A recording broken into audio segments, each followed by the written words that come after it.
भारत माता की जय। नमस्कार दोस्तों, मेरा नाम रेवा है। आप सभी जो ट्विटर से जुड़े होंगे या फिर डीडी न्यूज देखते होंगे, वह डीडी न्यूज के एंकर अशोक श्रीवास्तव से अच्छी तरीके से परिचित होंगे। हाल ही में अशोक श्रीवास्तव ने नरेंद्र मोदी जी के ऊपर एक पुस्तक लिखी है।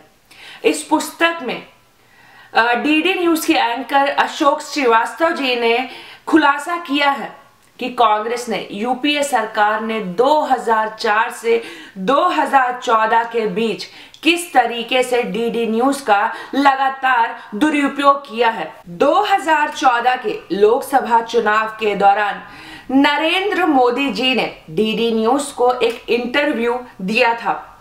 इस इंटरव्यू का संचालन एंकर अशोक श्रीवास्तव जी ने ही किया था।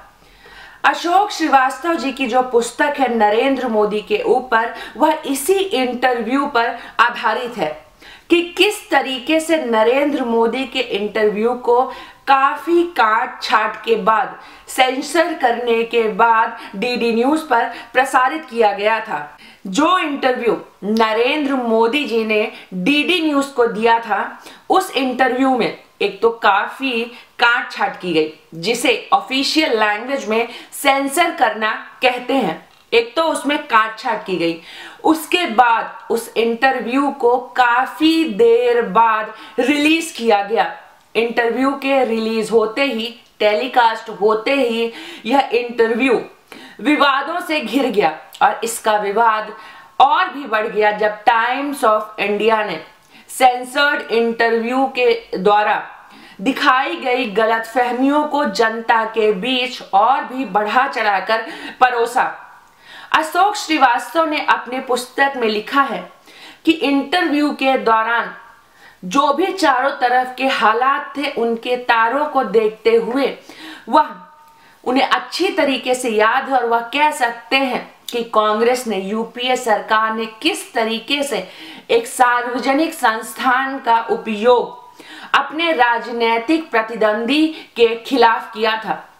सीधे सीधे अशोक श्रीवास्तव ने कांग्रेस को घेरते हुए कहा है कि कांग्रेस ने डीडी न्यूज का इस्तेमाल नरेंद्र मोदी को बदनाम करने के लिए किया था। अशोक श्रीवास्तव जी ने अपनी किताब में यह भी उजागर किया है कि कांग्रेस ने, यूपीए सरकार ने 2004 से 2014 के बीच अपने कार्यकाल के दौरान डीडी यानी दूरदर्शन का इस्तेमाल काफी किया है, वो भी नाजायज तरीके से। यूपीए हमेशा ही डीडी न्यूज में अपने कार्यक्रम, अपने नीतियों के पक्ष में ही समाचार, खबरें बनवाया करती थी। डीडी न्यूज 2004 से 2014 के बीच कुछ लोगों के लिए पावर सेंटर बन करके रह गया था। पत्रकारिता के नाम पर चलाया जाने वाला यह सरकारी संस्थान कुछ लोगों को शर्मिंदा भी करता था। जब 9 दिसंबर को डीडी न्यूज में सोनिया गांधी का जन्मदिन मनाते हुए डीडी न्यूज में, दूरदर्शन में मिठाई बांटी जाती थी, जश्न मनाया जाता था।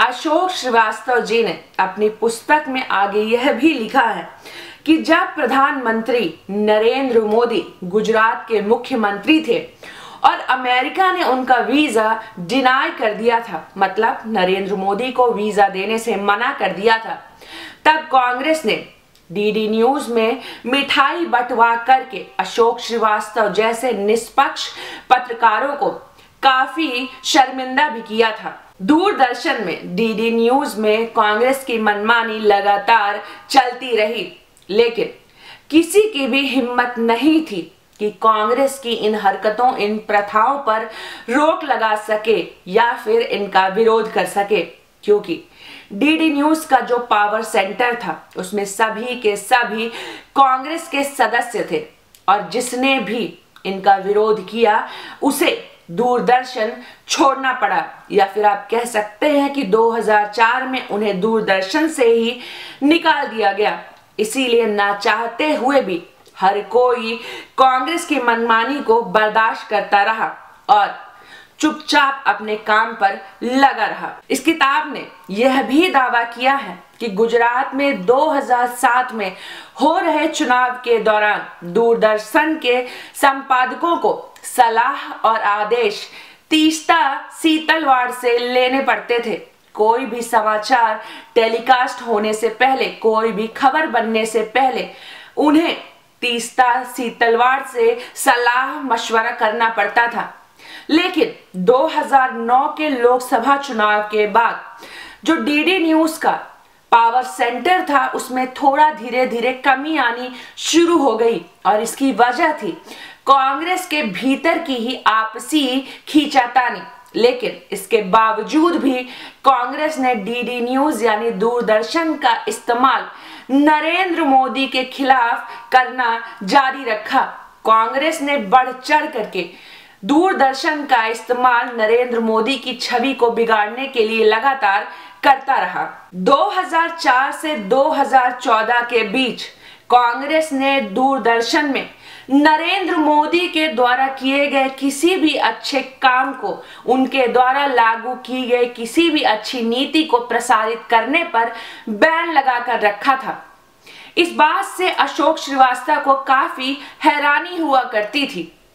यह किताब इस बात का प्रमाण देती है कि कांग्रेस के कार्यकाल के दौरान भारतीय मीडिया आखिर कितना स्वतंत्र था।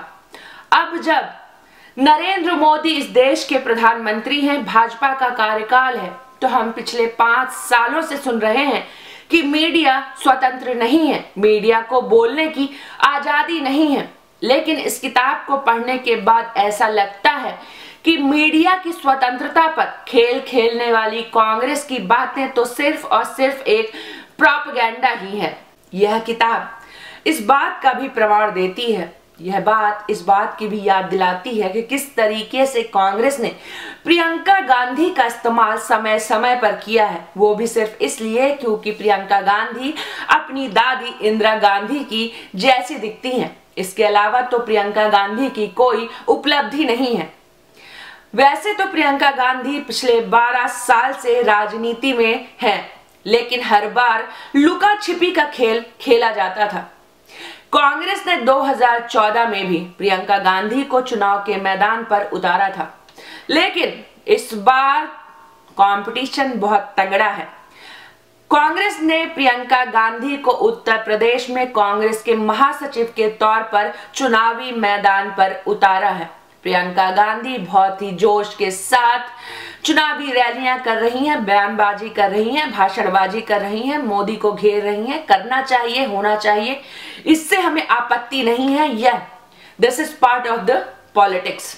राजनीति खेलिए, लेकिन आपस में राजनीति खेलिए। सरकारी संस्थानों का इस्तेमाल आप अपने निजी उपयोग के लिए, निजी फायदे के लिए ना करें, क्योंकि डीडी न्यूज जैसी सरकारी संस्थान इस देश के हैं, इस देश की जनता के हैं, आपकी अपनी बपौती नहीं है। देश के आज भी कई गांवों में, आज भी दूर दूर गांवों में आज तक नहीं देखा जाता, एनडीटीवी नहीं देखा जाता, जी न्यूज नहीं देखा जाता। आज भी करोड़ों लोग दूरदर्शन देखते हैं और उसके द्वारा दिखाए गए समाचारों पर ही विश्वास करते हैं। इसीलिए लोगों की भावनाओं के साथ ना खेलें, दुष्प्रचार ना करें, किसी भी पब्लिक प्रॉपर्टी का इस्तेमाल आप अपने निजी फायदे के लिए कतई ना करें, क्योंकि अगर आप ऐसा करते हैं तो आप बिल्कुल दोषी हैं और जनता इसके लिए आपको माफ हरगिज नहीं करेगी।